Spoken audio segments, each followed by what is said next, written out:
আলাইকুম। bcs&others.com থেকে বলছিলাম। আমি মোহাম্মদ শাহনেওয়াজ খান।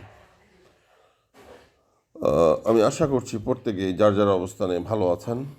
তো আজকে আবার আপনাদের সঙ্গে কিছু সময় কাটাবো।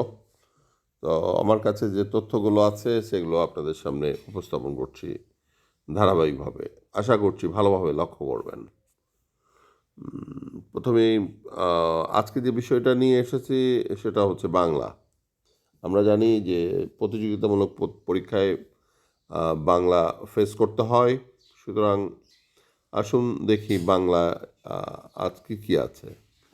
যে বিষয়গুলো আমি নিয়ে এসেছি সেগুলো হচ্ছে খুবই গুরুত্বপূর্ণ। সুতরাং এই তথ্যগুলো খুব ভালোভাবে আপনাদের রপ্ত করতে হবে। প্রথমেই বলছি, প্রথমেই যে প্রশ্নটা দেখছি সেটা হচ্ছে, পৃথিবীতে বাংলা ভাষার অবস্থান কত? ষষ্ঠ। ইন্দো ইউরোপীয় ভাষাগোষ্ঠী বিবর্তনে বাংলা ইন্দো ইউরোপীয় ভাষাগোষ্ঠীর বিবর্তন শেষে হচ্ছে বাংলা ভাষা, অর্থাৎ ইন্দো ইউরোপীয় ভাষাগোষ্ঠীর বিবর্তনই হচ্ছে বাংলা ভাষা। বিষয়টা এরকম হবে, ইন্দো ইউরোপীয় ভাষাগোষ্ঠীর বিবর্তনই হচ্ছে বাংলা ভাষা। বাংলা ভাষার প্রাচীনতম নিদর্শন কি? চর্যাপদ। বাংলা ভাষার প্রাচীনতম নিদর্শন হচ্ছে চর্যাপদ। সংস্কৃত ও পালির সঙ্গে রয়েছে বাংলার ঘনিষ্ঠ সম্পর্ক। তাহলে দুটি ভাষার সঙ্গে বাংলার ঘনিষ্ঠ সম্পর্ক রয়েছে। সেটি কি কি? একটা সংস্কৃত ভাষা আর একটা হচ্ছে পালি। প্রথম বাংলা ব্যাকরণ প্রকাশিত হয় পর্তুগিজ ভাষায় 1743 সালে। খুবই ইম্পর্টেন্ট যে প্রথম বাংলা যে ব্যাকরণ যেটা প্রকাশিত হয় সেটা কিন্তু বাংলা ভাষা হয়নি, সেটা হয়েছিল পর্তুগিজ ভাষায় 1743 সালে। স্বরবর্ণের মোট 10টি সংক্ষিপ্ত রূপ রয়েছে, এগুলোকে বলে কার বর্ণ। স্বরবর্ণের মোট কয়টি সংক্ষিপ্ত রূপ রয়েছে? 10টি, এগুলোকে বলে কার বর্ণ। বাংলা ভাষায় মোট 37টি মৌলিক ধ্বনি রয়েছে, ধ্বনি হবে ধ্বনি। মৌলিক ধ্বনি রয়েছে কয়টি? 37টি। বাংলা ভাষায় মোট 37টি মৌলিক ধ্বনি রয়েছে। মোট মৌলিক স্বরধ্বনি কয়টি? 7টি। মোট মৌলিক স্বরধ্বনি হচ্ছে 7টি। আচ্ছা, বাংলা ভাষায় অর্ধশতাধিক উপসর্গ রয়েছে। উপসর্গ রয়েছে কতটি? অর্ধশতাধিক। আচ্ছা, আগের প্রশ্নটা আর একটু ক্লিয়ার করে দিই। বাংলা ভাষায় মোট 37টি মৌলিক ধ্বনি হচ্ছে স্বরবর্ণ এবং ব্যঞ্জনবর্ণ মিলে, আর মোট মৌলিক স্বরধ্বনি হচ্ছে 7টি।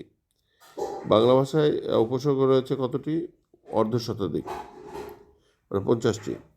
দ্বন্দ্ব সমাসের উদাহরণ কি? পিতা ও মাতা। এই সমাসটা আপনাদের খুব ভালোভাবে দেখতে হবে, যে কোনো একটা গ্রামার বই নিয়ে সেখান থেকে দেখতে হবে। আমিও বিস্তারিতভাবে সামনে নিয়ে আসব, তবে আজকে সংক্ষিপ্তভাবে এনেছি, একটু লক্ষ্য করুন। দ্বন্দ্ব সমাসের উদাহরণ হচ্ছে পিতা ও মাতা। পিতা মাতা। টাক যে মাথা, টাক মাথা, এটা কি হবে? কর্মধারায় সমাস। টাক যে মাথা, টাক মাথা। বিয়ের জন্য পাগলা, এটা কি হবে? বিয়ে পাগলা। তৎপুরুষ সমাস। তৎপুরুষ সমাস। বিয়ে পাগলা তৎপুরুষ সমাস। চারভুজ যে ক্ষেত্রের, চতুর্ভুজ। চারভুজ যে ক্ষেত্রের, চতুর্ভুজ, এটা হচ্ছে বহুব্রীহি সমাস। বহুব্রীহি সমাস। নৈ যোগ অক কি হবে? নায়ক। এটা সন্ধি বিচ্ছেদ আর কি। নৈ যোগ অক, নায়ক। সন্ধি বিচ্ছেদ, সমাস, কারক বিভক্তি, এক কথার প্রকাশ, এগুলো আপনাকে ভালো করে দেখতে হবে, কারণ এগুলো পরীক্ষায় থাকে। তারপর হচ্ছে সমার্থক শব্দ, এগুলো প্রস্তুতি নিয়ে পরীক্ষার হলে না গেলে আপনি ভুল করবেন। শুভযোগ ইচ্ছা, শুভেচ্ছা। মরু যোগ উদ্যান, মরু উদ্যান। মরু যোগ উদ্যান কি হবে? মরু উদ্যান। মনোযোগ কষ্ট, মনোকষ্ট। মনোযোগ কষ্ট, মনোকষ্ট। বৃহৎযোগ পতি, বৃহস্পতি। তো আজকে যে বিষয়গুলো বাংলার আলোচনা করলাম খুবই গুরুত্বপূর্ণ, এগুলো খুব ভালোভাবে যদি আপনার মেমোরিতে না থাকে তাহলে কিন্তু আপনি পরীক্ষায় ভালো করতে পারবেন না। তো ঠিক আছে, আমি বাংলার বিষয়গুলো বিস্তারিতভাবে আনবো। আশা করছি আমার সঙ্গে আপনারা থাকবেন এবং আমার এই চ্যানেলের সঙ্গে থাকবেন।